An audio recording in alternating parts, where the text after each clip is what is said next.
Welcome to A Date with Darkness podcast, where I will be discussing the impact of hurtful and abusive relationships and how to overcome them so that you can move through your pain and get to the kind of healthy relationships you want, need, and deserve. I'm Dr. Natalie Jones. I'm a licensed psychotherapist based in California.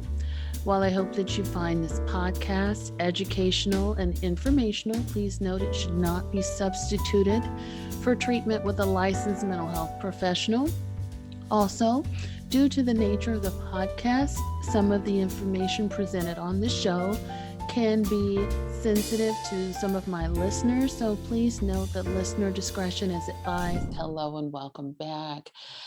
I hope that everyone is doing well and that you're taking care of yourselves, and hopefully, because this is recorded during the time of COVID-19, Omicron variants out, so hopefully you are not getting sick with that or any other sort of variants of the COVID virus, and that you're staying healthy and well.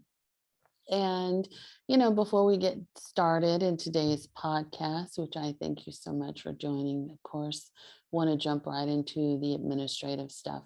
Questions, comments, or concerns, please drop a note down below if you're watching this on YouTube. Otherwise, you can send me an email at adatewithdarkness@gmail.com.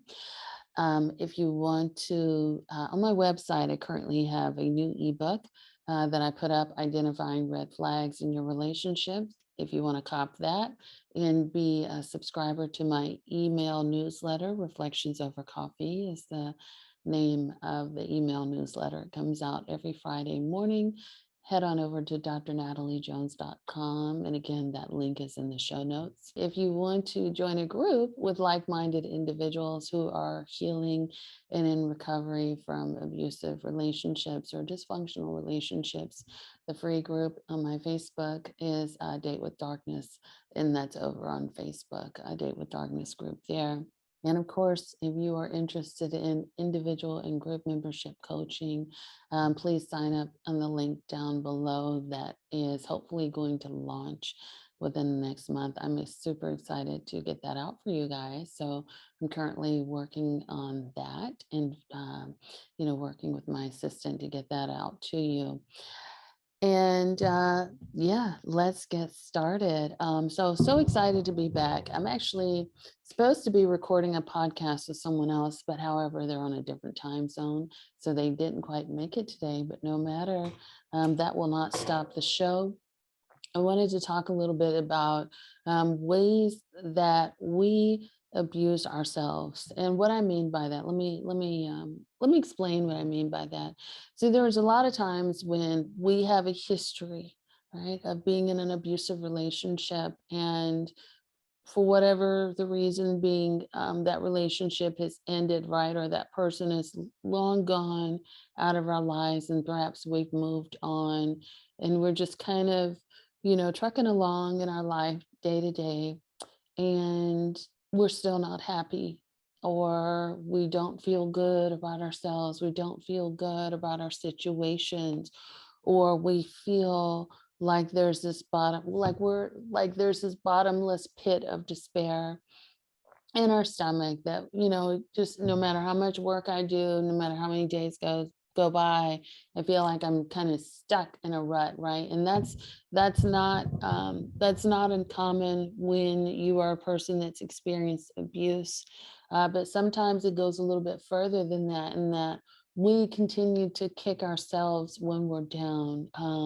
And I had talked a little bit about this on the last podcast, where I was talking about people who have victim mentality, or where victim mentality, I'll go deeper into that, a little bit deeper, but victim mentality meaning that everything or everyone or every situation is against me. There is no positive aspect in life. So everything is out to hurt me, or things only happen to me that are negative, and the universe does not want me to succeed, society does not want me to succeed, God does not want me to succeed. And so there's all these things that we think about, and where we're just kind of, it's like a endless spiel of things are never going to get better, and the world or the universe is working towards my demise. It doesn't matter how, what sort of, what the situation is, it's always working against me. And so I thought I'd talk a little bit about that today, not the victim mentality per se, but the ways in which we continue to kick ourselves while we're down long after the abuse has stopped. We continue to abuse ourselves. The first thing I want to talk about is how we continue to avoid or discount or dismiss or minimize how we feel, or we just don't acknowledge ourselves. Feelings are important. Um, Good, bad, in between, indifferent feelings are very important. They let us know about ourselves, they let us know about people that we interact with, they let us know about our experiences. But as a result of trauma, especially if your trauma has been extreme, there, a lot of times what abuse victims will feel is emotionally numb.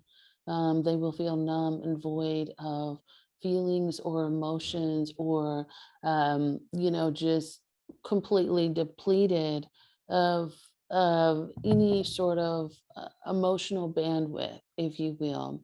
And so, and this, I'm not talking about people that are numb as a result of chronic PTSD or severe PTSD.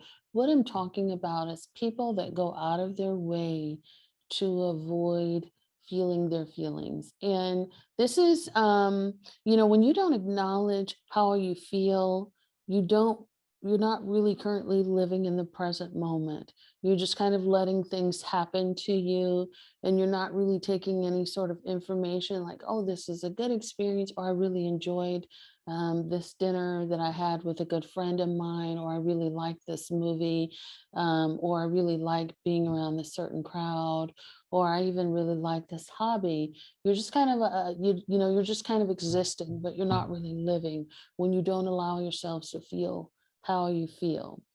And this shows up, or people demonstrate this in a number of different ways when they don't allow themselves to feel, or they practice what I like to call extreme avoidance of feelings. And how people do this is they may drown themselves in their work.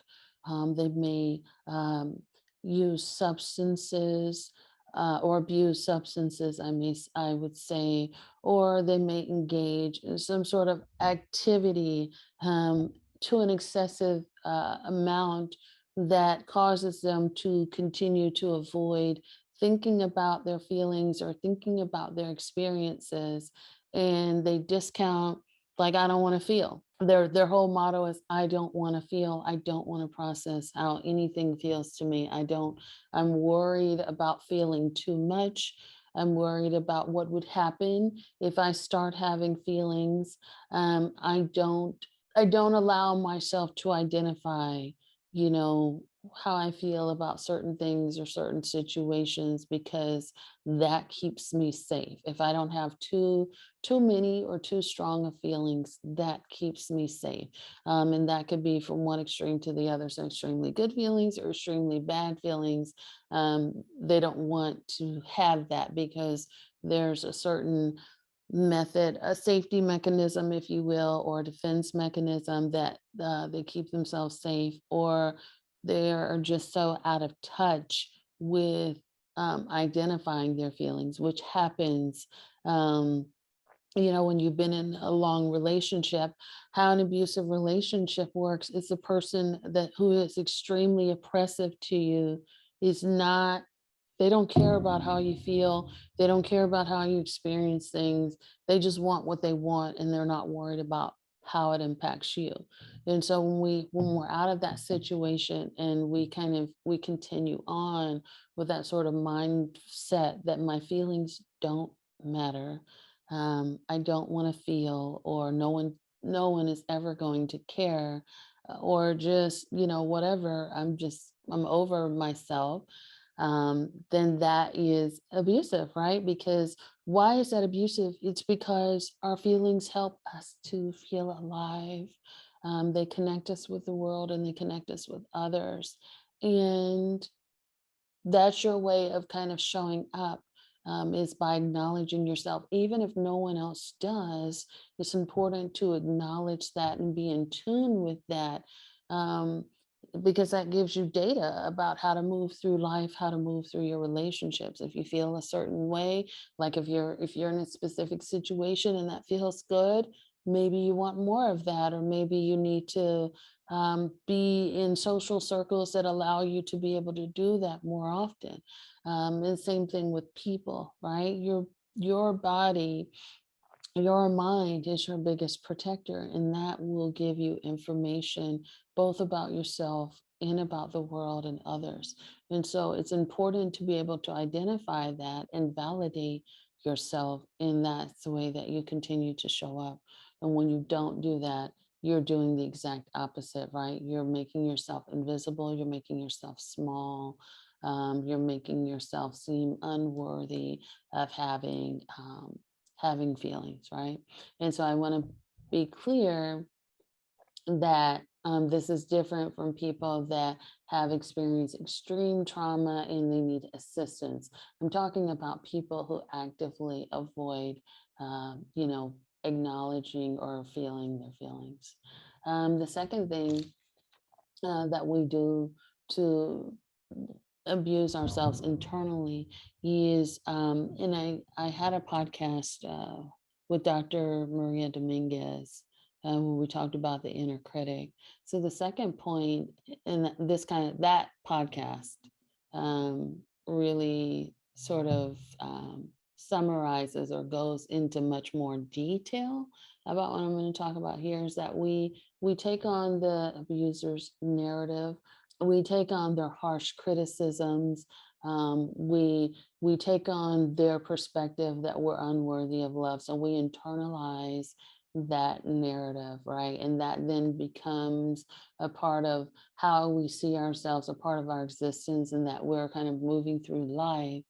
And part of that running dialogue in our mind is now the abuser's narrative, and where they've told us that we're unworthy, that no one's going to ever care, or that, we're unattractive, or some sort of harsh narrative. We take that on and we then make that a part of our narrative. And so then that becomes how we see ourselves, right? And we move through the world seeing ourselves in that way, kind of keeping our head down and feeling like we're not special, or we're not lovable, or we're not good enough, right? And so that narrative then becomes how we approach that situation, and we treat ourselves as such. We treat ourselves as though we don't love ourselves. We don't prioritize ourselves. We don't show up for ourselves, and therefore we don't ask much of people. So we don't ask people to show up for us either. um, this may also be a common theme in people who may leave one abusive relationship, but then be in another abusive relationship, right? And that continues to happen over and over again, because there's a certain part of adopting that narrative, right? That it's sort of like we hear something over and over and over again. And so we start to think that it's true. And so therefore, we have little expectations out of life, and we feel like we're very unworthy. Third thing is we don't trust ourselves. Very often, when people get out of abusive relationships, one of the most common things that they will say is that, you know, I blame myself for getting into an abusive relationship. I blame myself for picking someone like that. I don't understand why I didn't see the red flags. I'm just not a good people picker, or I'm not good at, picking out good people. So therefore, I don't trust myself. I don't trust myself to have the wherewithal, the ability to pick out good people to be in my life. I don't trust myself to form a good romantic relationship with a partner. I don't trust myself to pick out a good group of friends to hang out with. And so that becomes very rote in that, I don't trust myself. Therefore, I'm not going to do anything. Um, I'm going to continue to isolate myself. I'm going to keep people at a distance. I'm going to snap at people who try to get close to me or ask me questions, because I don't want anybody to try to get close to me or try to know anything about me. So I want to keep people at bay because I don't trust you. And so my guard is going to be up. Here's a funny story. And, hopefully this will paint a little picture to you. But, as a therapist, sometimes clients, or potential clients who are seeking services with me, will reach out to me, and they'll call me on the phone and they'll say, hello, whatever. I want to schedule an appointment with you. I'm interested in working with you. Call me back at X, Y, and Z number, right? And so, when I get a chance to call back, I'll call him back, and I'll say, hello, is so and so there? And I'm usually, there's a lot of times I'm met with, who is this? Who? Well, what are you calling me for? And it's like this real sort of edgy, irritable voice, like, who are you and why are you calling me and why are you disturbing me in the middle of the day? And it's just like, what do you want? And sometimes I might even get hung up on if people are like super suspicious, and I'm telling them, hi, this is Dr. Jones, I'm calling you back. But there's some people that are just like, I don't know, you click, right? Because they've forgotten already. And it's not that I've taken a long time to call them back. It's just that, there's some like guardedness around answering calls from people that they don't know, like having someone call them that they don't know, and then they may have forgotten, and I'll call back and I'll say, hi, this is Dr. Jones. You called to schedule a counseling appointment with me, if I can get it in there. But there's some people that are very resistant to that.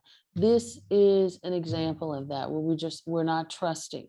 We're not trusting anything. We're not trusting ourselves. We're not trusting anybody. So we're kind of like that with ourselves. Like we're kind of hanging up the phone on ourselves. We don't want to hear what we got to say. We don't want to hear our thoughts. We don't trust ourselves with that. Like, no new friends. His Drake says, no new friends.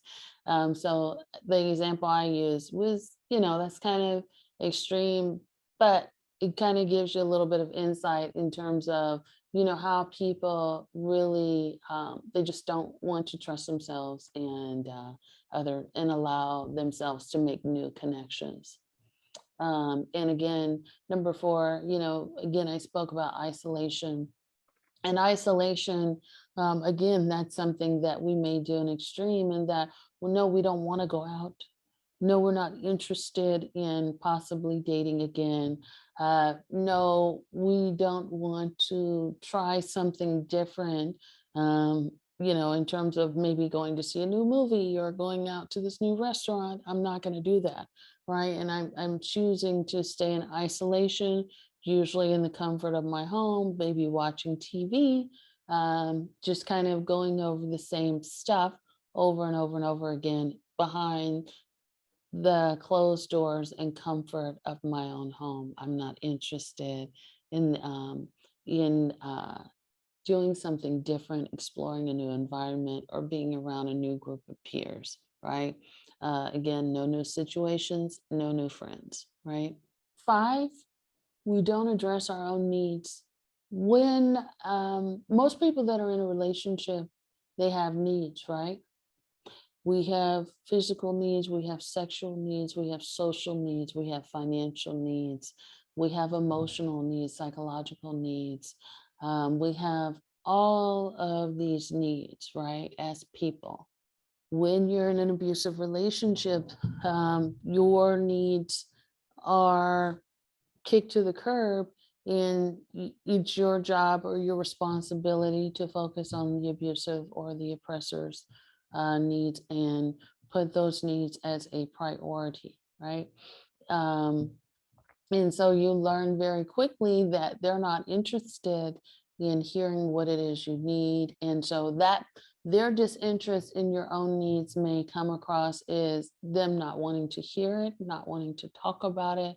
They may tease you or berate you for having some simple needs or requests to satisfy needs or address a particular need that you may have. And so they may become very punitive, or it may, by you bringing up a need that you have, you might have learned that it may elicit another abusive encounter. So as a safety mechanism, survival mechanism, you've learned very quickly and the hard way, unfortunately, that you you don't need to bring up your needs, or you don't want to make yourself stand out by needing something, which may then make the other person upset. And so how that shows up is, after that relationship is over, is that you may again try to make yourself invisible by not allowing people to show up for you. So this is the type of person that has hyper independence, like, I don't need anybody for anything. I can do it all by myself. No, I don't want help from you. Please don't ask me for that. They may show up for you in a number of ways, like you may show up for others in a number of ways, but when the shoe is on the other foot, you don't allow others to help you. Or you may surround yourself with a bunch of people that are incapable or not willing to help you. So you may look at yourself as being the one who is always the caregiver in every situation, or always shows up for everybody, but the one time you may need something or somebody, um, your support system that you thought you had doesn't show up for you, right?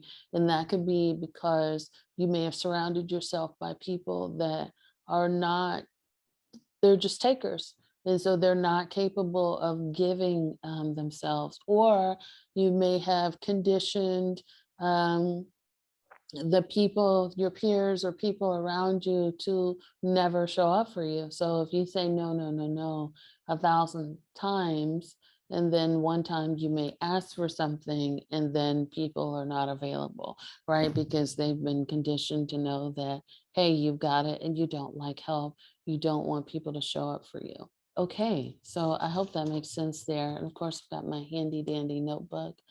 So, and then, you know, again, looping into that, you put the needs of everyone else first. People who, so I'll say that's my sixth bullet point. So when you put the needs of everyone else first, you actually look at yourself, or you may say that because I'm doing things this way, this is the way I'm supposed to do things. I'm always supposed to put the needs of others ahead of my own. And if I were to put my needs first in front of everybody else, again, an abuser has taught you that you never put your needs first. If you do that, then you're selfish. You're other, some other sort of derogatory word, and that you're not worthy, right? And that the only way that you become worthy is if you put their needs and everybody else's needs that they want you to put ahead of your own, right? And that's how that abusive situation works, is that they continue to use you and abuse you for their own selfishness. And as a result of that, you kind of go through life always putting people ahead of yourself and thinking about yourself last. So these are the type of people that, may give, everyone else their last dollar, but might not have something for themselves to eat, or they might not ever get themselves nice things because they're always doing for others. Those would be some examples, where they would give you the shirt off their back before they would ever, go out and purchase something for themselves, right? And so those are people that are consistently giving so much of themselves beyond depletion, and that they give so much of themselves to others beyond depletion and beyond their means, that they never have any energy or reserve any energy to take care of themselves. All right. So, in terms of how to counteract what I've talked about there, which I've kind of spoken a little bit along the way, let me talk about the first way that I think that you can counteract some of the stuff that I'm talking about. How you can stop, um, you know, continuing with the abuser's narrative and start to address some of this stuff as a person, as an individual, especially if you've been in an abusive relationship. I think it's very important that you start to explore, what do you want and what do you need? What do you want from yourself? What do you want out of life? What do you need? Um, what are your desires? And I think that's a healthy form of self exploration. And I think it's important to note that, um, when you're in an abusive relationship, they do a number on it does a number on, whether or not you're entitled to have what you want or what you need, having your needs met. Because that's, again, the abusive relationship is counterproductive to that, right? They're not interested in that. And so I think exploring what you want and what you need, is a healthy form of getting down to the root of just you being you and what's going to make you happy. Uh, what's going to make me happy? What do I want? What are my goals in life? That encourages future focused thinking. That's goal motivated behavior. It's also behavior that gets you back to thinking about you and your existence and what's going to make your time on this earth an enjoyable experience, right? And I think that's very important. It also allows you to form how you want to live your life. When you have goals, that is an end game. That's where you want to end up. But it also determines what sort of situations you want to put yourself in to accomplish those goals. So, for example, if you have a goal of being married and having children, the steps that come in between that would be maybe having a social group, doing sociable activities, in dating, right? Those would be those little micro goals to help you get to that big goal. So just going back to thinking about what you want and what you need, and remembering that people have goals, right? People have needs, people have desires. That's part of what makes us human. The other thing to note is that, people have a desire to be in relationships. As human beings, we are wired for attachment. That means that we are wired, to um, connect with others, to have friends, to be in sociable groups. Now, there are a few outliers out there, but generally speaking, human beings are wired to be connected to each other. We depend on each other for survival. Attachment is part of survival. And so knowing that your very basic scientific level, we're wired to need, we're wired to attach, we're wired to desire. And so for you to have that, there's nothing wrong with that. That's absolutely normal and it's healthy, a healthy part of life, right? So I want to put that out there because I know that when you're in situations like that, a lot of times you're conditioned to believe that you needing something or wanting something is wrong, or or that there's something wrong with you for having your basic needs. There's nothing wrong with that. What's wrong is you're talking to a person that, one, doesn't want to acknowledge anyone else's needs outside of their own, so they're being extremely selfish. And two, you're not talking to a person. You need to be talking to a person that has the same sort of values as you, right? So if I value marriage, I'm not going to uh, be surrounding myself with people who talk down about marriage and say marriage is for the birds. I don't believe in the sanctity of marriage and blah, blah, blah. You should surround yourself with people that have the same values. And therefore, the conversations around needs, wants, and desires are going to be much more productive. But first and foremost, you need to figure out what those things are for yourself so that then you can create your circle around that. Okay. Don't allow an isolated incident or person to determine how you want your life to turn out ultimately. And I know that this is hard because when we're in abusive relationships, sometimes an abusive person has